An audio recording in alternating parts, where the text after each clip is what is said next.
fazer tudo para a glória de Deus. Parece que eu combinei, porque no começo aqui eles falavam que comeram, mas isso é muito bom a gente compartilhar, porque quando a gente vai para uma viagem assim, a gente pensa que nós vamos abençoar o povo, abençoar as pessoas. Quando você participa do projeto esportivo, por exemplo, você fala, vou abençoar aquelas crianças.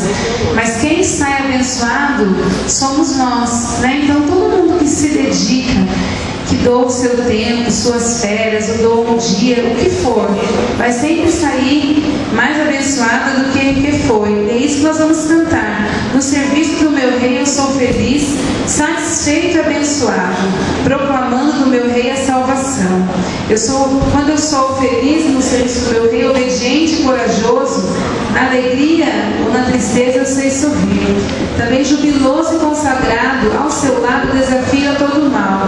E a última estrofe fala, no serviço do meu rei eu sou feliz, venturoso e decidido, quanto tenho no serviço gastarei. Então nós possamos gastar a nossa vida, os nossos melhores dias, não esperar a gente ficar, se aposentar, né? Quando me aposentar eu vou doar uma semana dos meus dias para algum lugar, né? Então você pode ir no hospital, por exemplo, o armador Doroteia vai ir lá orar com uma pessoa, com certeza ela sai abençoada.